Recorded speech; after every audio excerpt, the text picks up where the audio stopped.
Evangelho, terça-feira da primeira semana do Tempo Comum. O Senhor esteja convosco, Ele está no meio de nós. Proclamação do Evangelho de Jesus Cristo segundo São Marcos. Glória a vós, Senhor. Estando com seus discípulos em Cafarnaum, Jesus, num dia de sábado, entrou na sinagoga e começou a ensinar.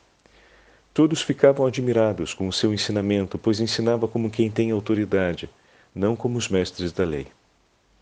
Estava então na sinagoga um homem possuído por um espírito mau. Ele gritou: Que queres de nós, Jesus Nazareno? Viestes para nos destruir? Eu sei quem tu és. Tu és o Santo de Deus. Jesus o intimou: Cala-te e sai dele. Então o espírito mau sacudiu o homem com violência, deu um grande grito e saiu. E todos ficaram muito espantados e perguntavam uns aos outros: O que é isto? Um ensinamento novo dado com autoridade? Ele manda até nos espíritos maus e eles obedecem.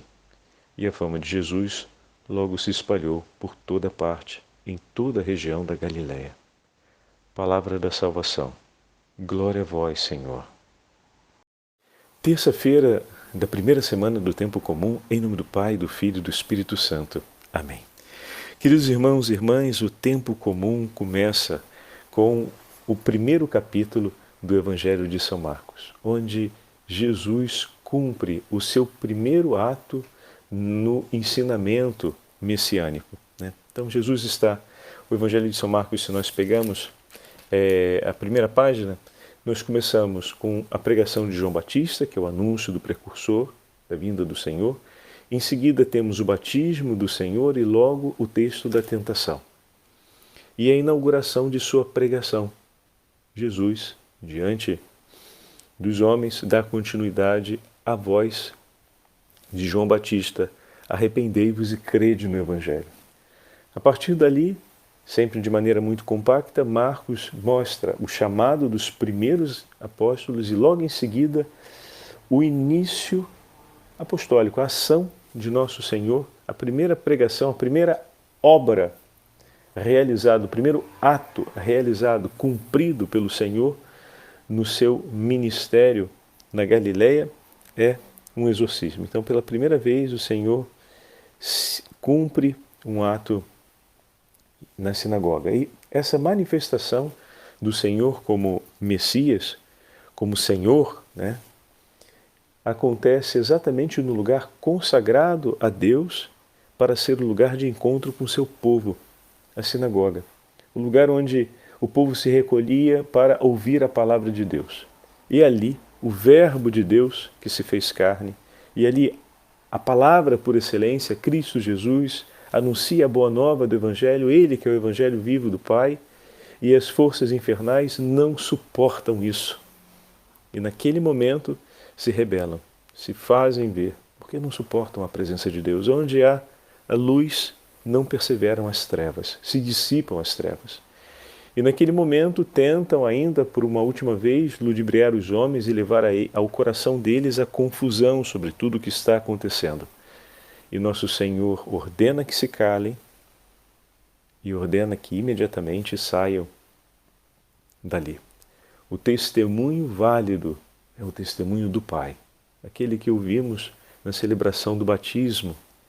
E todos aqueles que acolherem o nome de nosso Senhor Jesus Cristo e a sua palavra, nele serão salvos e o testemunho em Cristo será válido. O nosso testemunho é válido quando Cristo vive em nós. O nosso testemunho diante dos homens a respeito da verdade da vida é válido quando o Senhor se torna vida em nossa vida. O nosso testemunho é válido quando nós abraçamos a vontade do Pai e nos deixamos guiar pela Sua Palavra e vivemos à luz de Sua Palavra e vivemos o Evangelho que nos foi entregue. Nosso testemunho é válido quando vivemos Cristo, que se entregou por nós. Por isso, naquele momento, o Senhor ordena que o inimigo infernal se cale e que saia daquilo que não lhe pertence. Pois todos aqueles que o Senhor criou, criou para si, criou para a vida eterna. O Senhor nos chamou à vida para que sejamos seus e por Ele sejamos salvos. E diante do que é seu, o Senhor tem a autoridade de comandar, e comanda em nosso favor, para que nós possamos viver na verdadeira liberdade dos filhos de Deus. Mas é importante ver que o Senhor começou dentro de uma sinagoga, ou seja, nos espaços onde a palavra de Deus não vem acolhida, o inimigo se infiltra. Ali era o lugar onde se celebrava a palavra de Deus, onde se fazia a memória dos profetas e dos patriarcas, onde se renovava o culto ao Senhor. O sacrifício de amor ao Senhor era oferecido ali através de um coração penitente, arrependido. Entretanto, é possível que mesmo com tudo isso, em alguns momentos o coração ainda não viva um verdadeiro arrependimento ou ainda não abrace com total disponibilidade e prontidão a palavra de Deus, deixando assim espaços de sombra onde o inimigo se mete dentro e vai depois tentar gerar confusão. Ele promove o vazio e tenta dispersar, sobretudo da escuta e da memória daquilo que o Senhor já nos falou. E dessa forma, leva para o seio de uma comunidade, por exemplo, a dispersão e a falta do vigor fundamental para o testemunho.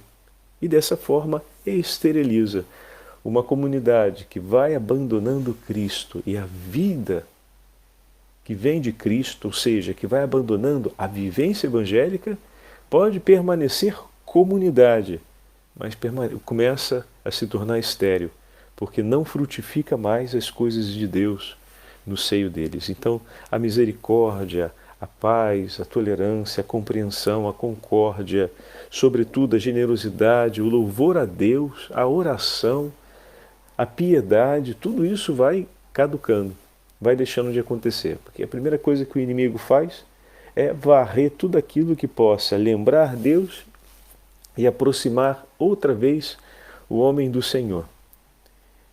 E desse modo, com esse início de esterilidade, vão se reforçando as raízes da maldade, da perversão, do ódio, as raízes do vício, como por exemplo a inveja, a falta de tolerância com o próximo, a não aceitação da limitação e da fragilidade do próximo. Então começa a crescer também o orgulho, a soberba, a arrogância, a presunção e pronto. Quando tudo isso se instaura, aquela comunidade que tornou-se estéril agora começa a sucumbir, começa a se desintegrar, se decompor, a se desfazer como comunidade, até que não sobre absolutamente nada. Nada de Deus. Então essa é a obra que normalmente ele impetra contra os filhos de Deus e contra aqueles que buscam viver a fé, buscam viver a religião, buscam colocar em prática o que de Deus receberam na vida cristã e na vida consagrada. Então é importante compreendermos isso, mas sobretudo testemunharmos hoje e declararmos com toda a força: Jesus Cristo é nosso Senhor, contra as potências do inferno, que não prevalecerão diante do nome do Senhor. São Basílio Magno nos escreve na sua regra umas palavras que falam sobre a capacidade de amar e que está na liturgia das horas de hoje, que vale a pena a gente dividir nessa nossa meditação. Porque a capacidade de amar supõe a obra do Espírito Santo em nós. Vamos entender um pouco mais o que nos fala São Basílio. O amor de Deus não é matéria de ensino nem de prescrição, como se fosse um médico, né, que faz a prescrição da receita. Não aprendemos de outrem a alegrar-nos com a luz, ou a desejar a vida, ou a amar os pais ou educadores. Assim, não se encontra o amor de Deus na disciplina exterior e nas páginas dos livros.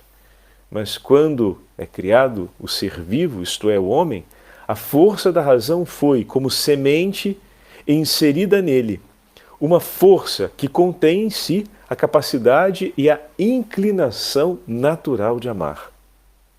Veja, todos nós somos criados por Deus com a condição e a possibilidade de amar.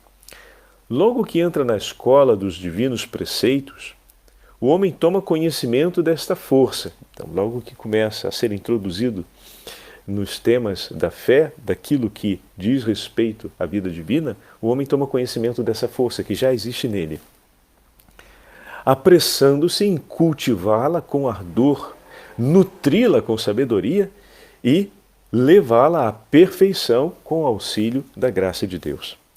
Sendo assim, queremos provar vosso empenho em atingir este objetivo.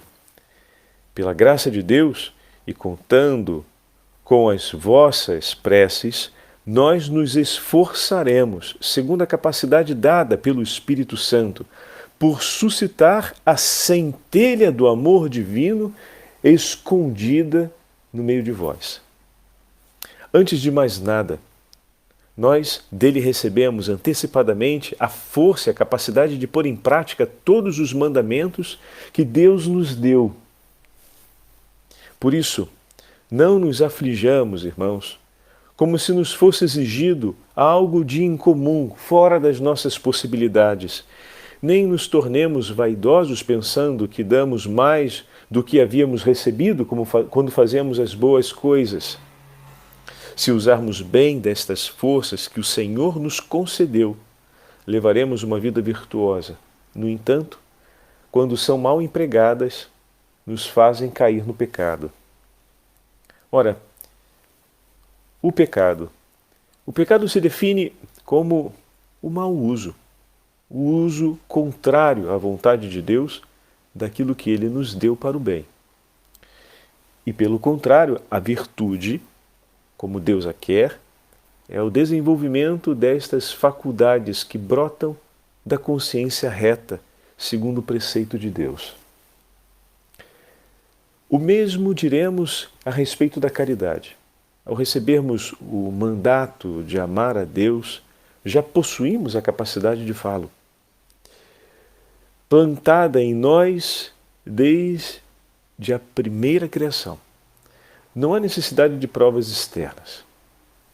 Cada qual, por si e em si mesmo, poderá descobri-la. De fato, nós desejamos, naturalmente, as coisas boas e belas, embora, à primeira vista, algumas pareçam boas e belas a uns e não a outros. Amamos também, sem ser necessário, que nos ensine nossos parentes e amigos, e temos espontaneamente grande amizade por nossos benfeitores, e isso nos fala dessa tendência natural. Então, estamos conseguindo acompanhar até aqui o que ele percebe como tendência natural? As virtudes e a graça de Deus vêm nos ajudar para irmos além dessas realidades, que é amar quando não somos amados, que é reconhecer o belo e reconhecer o que é bom e buscar praticar, mesmo quando isso nos custe algum sofrimento e nos exija algumas entregas. Vamos lá. O que haverá, pergunta então, de mais admirável do que a beleza divina? Que coisa pode haver mais suave e deliciosa do que a meditação da magnificência e da grandeza de Deus? Que desejo será mais veemente e violento do que aquele inserido por Deus na alma, liberta de toda a impureza, e que lhe faz dizer do fundo do coração: estou ferida de amor. Que desejo maior do que contemplar a face de Deus pode percorrer o coração do homem? É, na verdade, totalmente indescritível o fulgor da beleza de Deus, que somos chamados a perseguir quando o Senhor derrama sobre nós a força do Espírito Santo.